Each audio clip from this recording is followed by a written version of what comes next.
In an era of heightened partisanship, our next guest worked across the aisle with his counterpart in the House of Representatives, our other Patriot Award recipient, to agree on needed legislation to return accountability and improve access to the VA medical centers and clinics. Ladies and gentlemen, it is my pleasure to present the 2014 American Legion Patriot Award to Senator Bernie Sanders.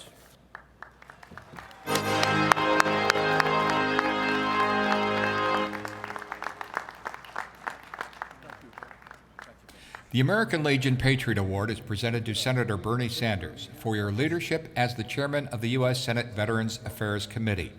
Hailed as a practical and successful legislator by the Almanac of American Politics, your dedication to those who have borne the battle and their families is unquestionable. When systemic problems plaguing the Veterans Health Administration were brought to your attention, you immediately ordered hearings and introduced legislation to improve the lives of patients and those trying to access care. While supportive of the temporary use of vouchers for veterans who live in remote areas or have waited too long to receive a VA medical appointment, you are a true champion of the need for a strong Veterans Affairs health care system and have been a powerful critic of attempts to privatize the Department of Veterans Affairs and its essential services. Your commitment to bringing accountability, transparency, and accessibility to VA is highly commendable. On behalf of the 2.4 million members of the American Legion, thank you for your strong support of America's veterans. Presented this 27th day of August 2014 at the 96th National Convention. Signed, Daniel M. Dellinger, National Commander, and Daniel S. Wheeler, National Adjutant.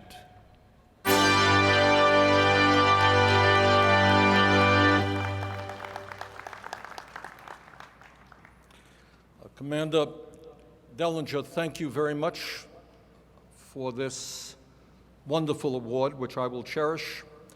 And I want to thank Dan for his very hard work over the last year. And I am very pleased to be joined by a number of delegates from the state of Vermont. Thank you all very much for being here. We're small, but we're strong. And we have a long and proud history of military service. And I'm also very proud to be here with all of you, and I thank all of you for your service to our country. It is an honor to be here among so many of America's heroes.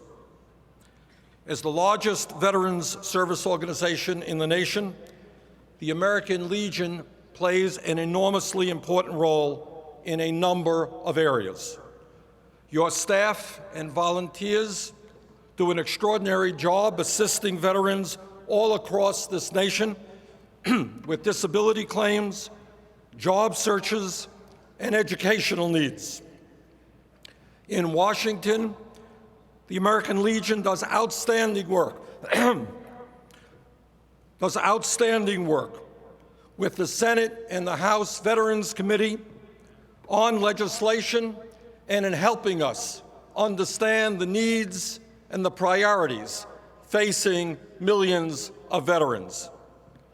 Further, in addition to all that you do for America's veterans and their families, I would also like to take a moment to acknowledge the work you do for our young people through your Girls and Boys State programs, your scholarship programs, and the various clubs and athletic programs you offer.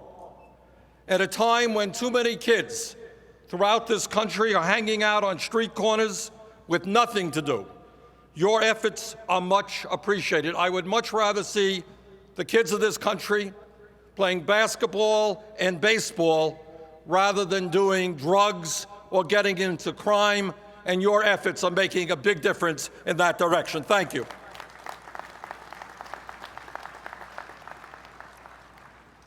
I have been chairman of the Senate Veterans Affairs Committee for only 18 months. But during that period, I have learned several very, very important lessons. And first and foremost is that the cost of war is much greater than most Americans perceive, and that the cost of war does not end when the last shots are fired or the last missiles are launched.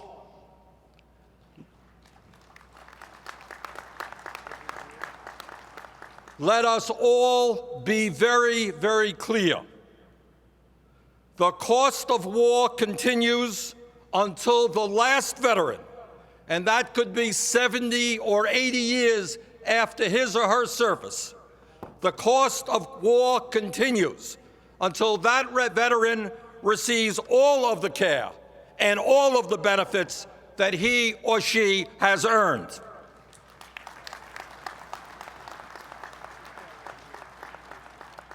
And I have a very simple message for those in Washington who claim that taking care of veterans is just too expensive.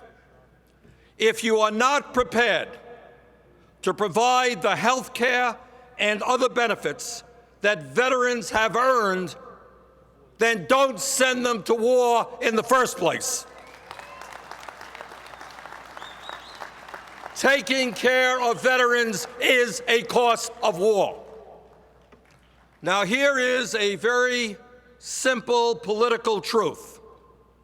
It is very easy for politicians to give great and heartfelt speeches praising veterans on Memorial Day, on Veterans Day, and on other occasions. And these are heartfelt, because one of the things we know in Congress is whether you're a progressive, conservative, Democrat, or Republican, there is widespread support and admiration for those who have sacrificed so much. But here is what is even more important than those speeches, and that is to make sure that when these men and women come home from war, they get all of the benefits they earned. We cannot turn our backs on veterans who are in need.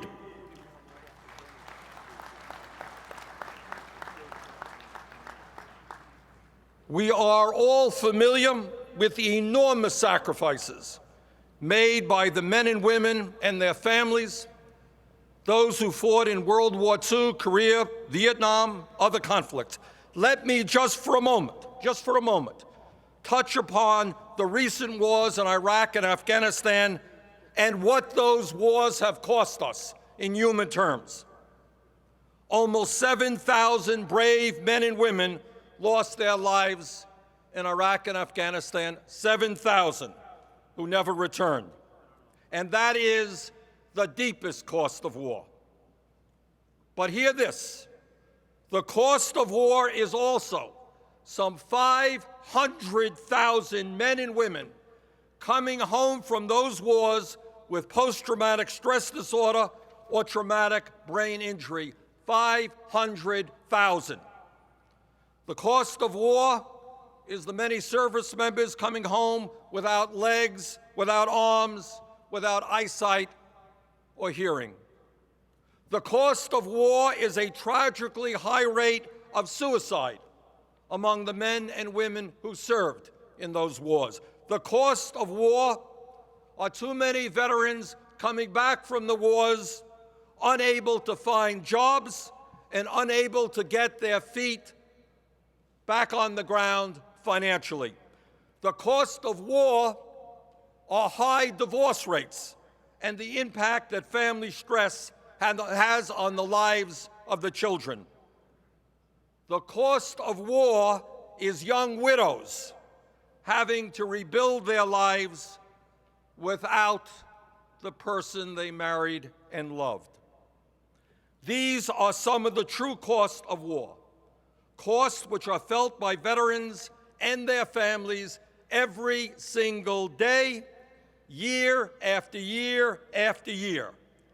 And if we as a nation stand for anything, we cannot and must not turn our backs on those men and women who defended us and who sacrificed so much.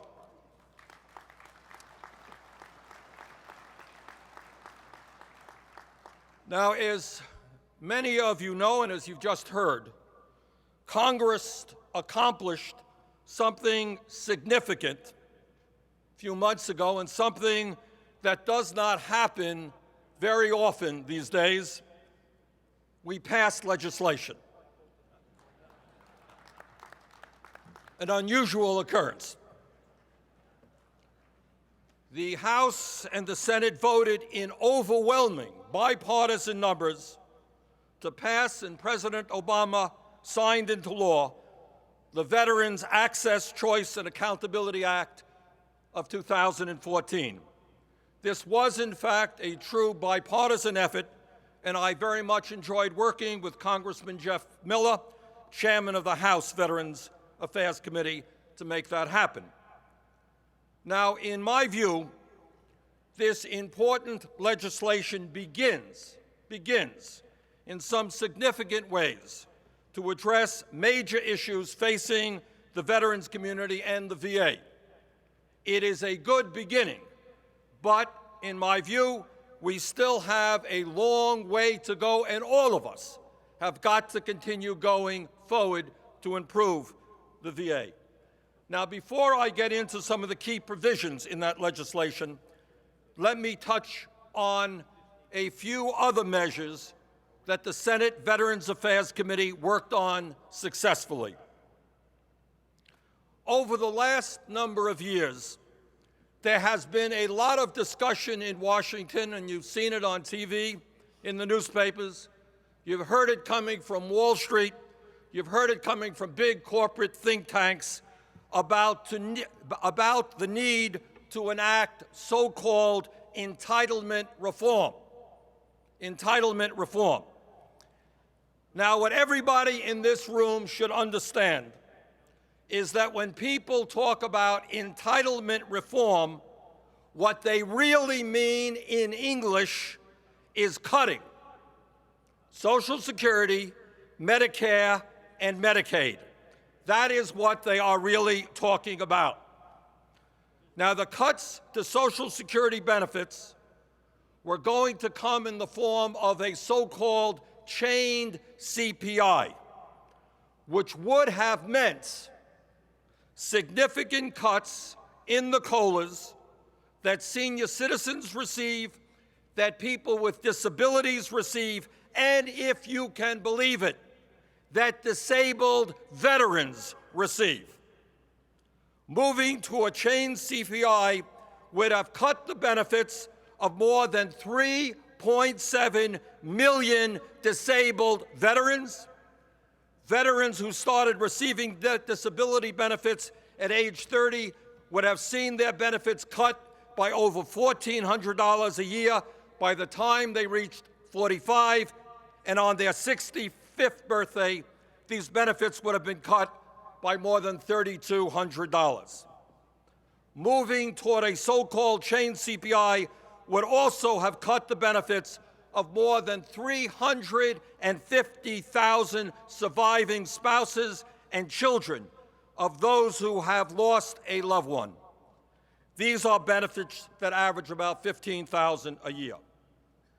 Now, that was the proposal. A whole lot of people in Washington, a whole lot of multimillionaires said it's a great idea. Let's cut entitlement programs for the seniors, for the sick, and for veterans.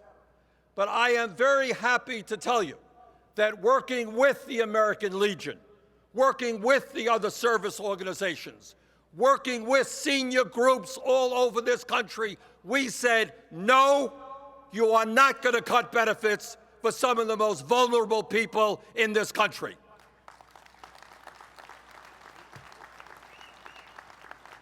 And because we stuck together, we won that.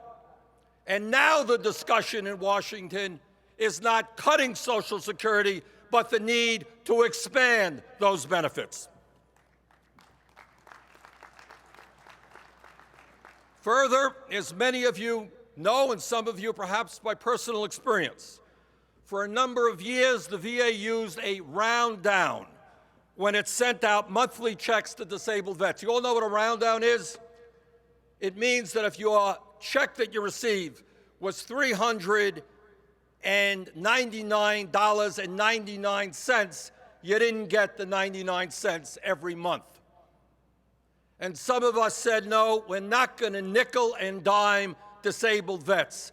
Those 99 cents add up. We got rid of that so-called round down.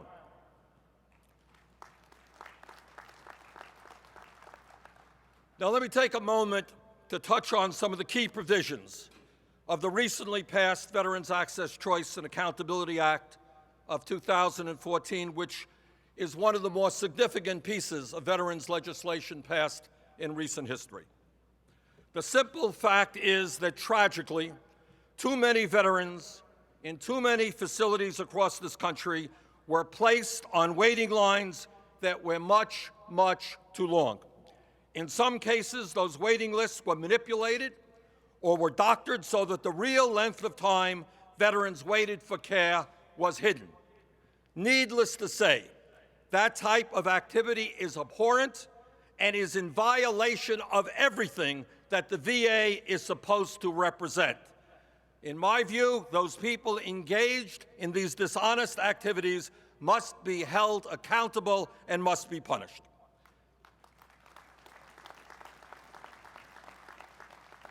Now, I'm happy to tell you that the law we just passed will go a long way to address these issues and to ensure veterans receive the timely and quality health care they have earned and deserve. At a time when millions of new veterans are coming into the VA system, that is exactly what we should be doing. This law invests a significant sum of money, some $10 billion, to make sure that we end those waiting lists. And the essence of the provision that deals with it says very simply, if a veteran cannot get into a VA facility in a reasonable period of time, that veteran will get care at a private facility, at a community health center, a Department of Defense base, an Indian Health Service facility. But we will end once and for all these unacceptable wait periods for veterans.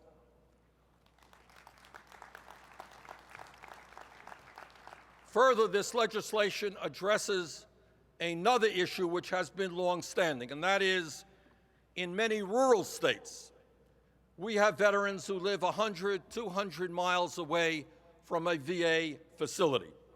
And it is very difficult, especially when they're ill, to make the trip into the VA.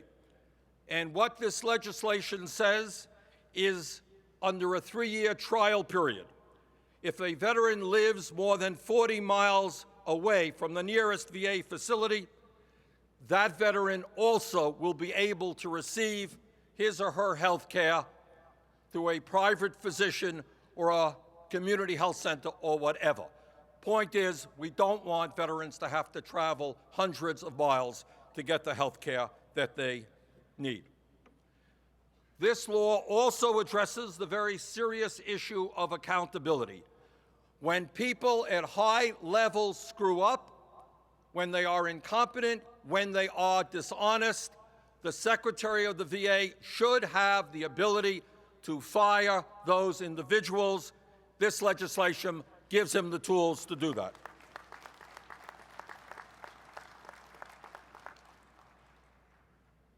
If our goal is to make certain that we have a strong and robust VA all over this country, then it is important that we get to the root cause of why, in some cases, we have had these outrageously long wait periods. And in my view, the simple truth is, and the reason for many of these facilities not being able to accommodate veterans in a timely manner, is that these facilities need more doctors, they need more nurses, they need more medical personnel, and in certain facilities around the country, they simply need more space to accommodate the large numbers of new veterans who are coming into the system. This is especially true when so many of the new veterans are coming in with difficult medical issues like PTSD or TBI, and we have also an aging veterans population, people who also need a whole lot of care. Does the VA need better management? You bet it does. Does it need to be more efficient and more accountable? Absolutely. But at the end of the day, we are not going to have the kind of VA that we need if we do not have the doctors, the nurses, and the medical personnel available to give the high quality and timely care that our veterans deserve. And this legislation, importantly, moves us in that direction.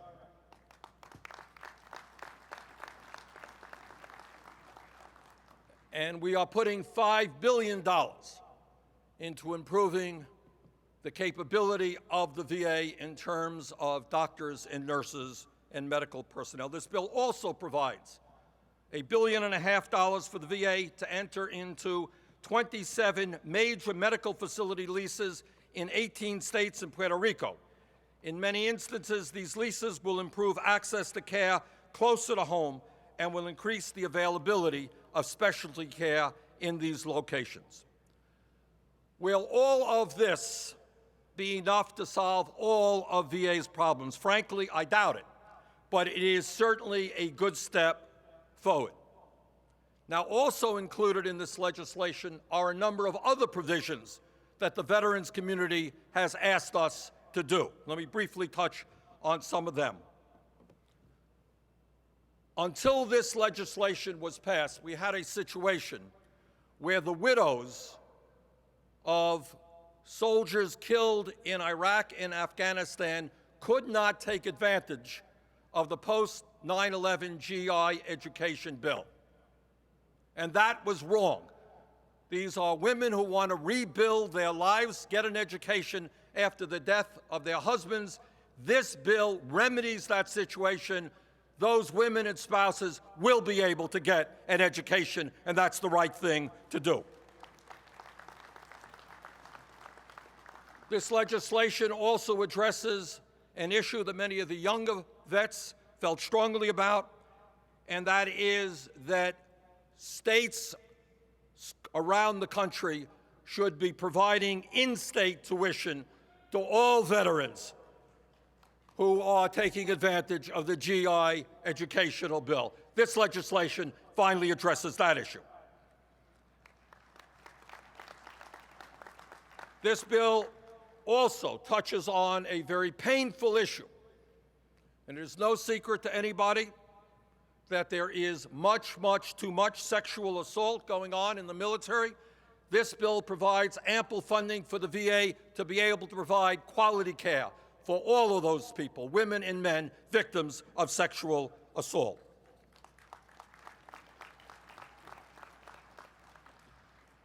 The problems within the VA were not created overnight, and we know that they're not going to be solved overnight.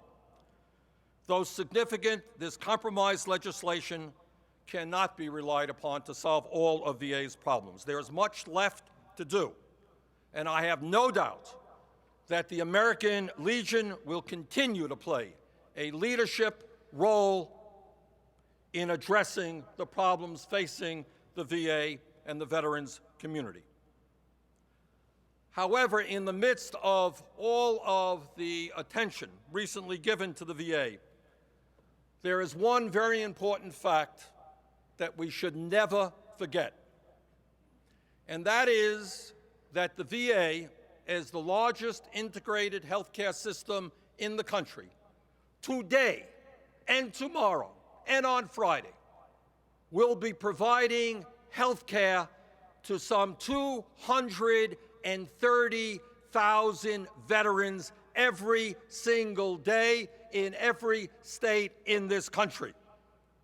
And the truth of the matter is that while the VA has its share of problems, as does every healthcare system in this country, the vast majority of veterans who walk into a VA facility believe that the care that they are getting is good care. And that's something we should not forget.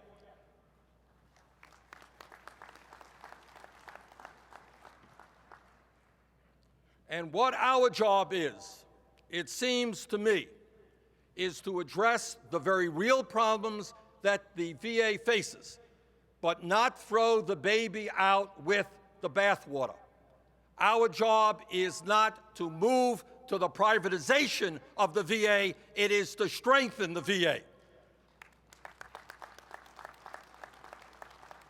And our goal is that every man and woman who walks into a VA will get quality care and will get that care in a timely manner.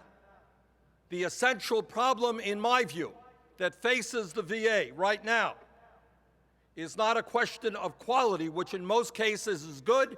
It is a question of timeliness, and our job is to address that issue. Now, let me just say a few words about some of the remaining issues that we have to deal with. I think this legislation has taken us a step forward, but there's a lot more that has to be done. Right now, all over this country, there are people, most often women, but not exclusively, who are taking care of disabled vets. And maybe that vet is 70 or 75, maybe he served in Vietnam, and for 50 years, that wife, 24/7, has been taking care of that veteran. A few years ago, Congress did the right thing and passed a Caregivers Act to take care and support those caregivers for the post-9/11 generation, for Iraq and Afghanistan. In my view, we should expand that program and give support to every caregiver of every generation in this country.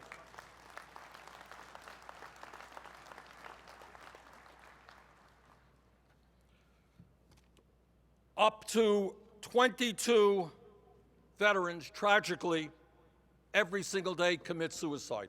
This is a national issue, it is a veterans issue, and we as a people have got to do everything that we can to expand mental health services so that veterans who are in trouble get the mental health care that they need.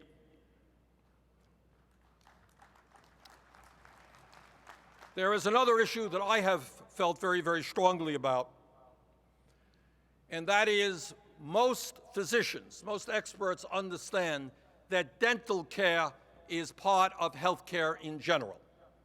Today, the VA provides dental care for service-connected problems.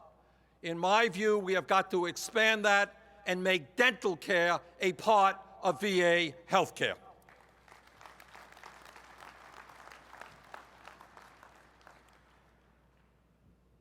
Let me just conclude by thanking the American Legion for this wonderful award that they are bestowing on me today. I cherish it, and I thank you very much for this. And my hope and expectation is that the American Legion, the other service organizations, will continue to go forward together to explain to the American people what the true cost of war is about, what the real sacrifices made not only by the people who served, but by their families are. And when we do that, we will create a VA that every American and every veteran will be proud of, and we will make sure and be able to provide all of our veterans with all of the health care and the other benefits which they earned and they deserved. Thank you so much for all that you are doing. Thank you.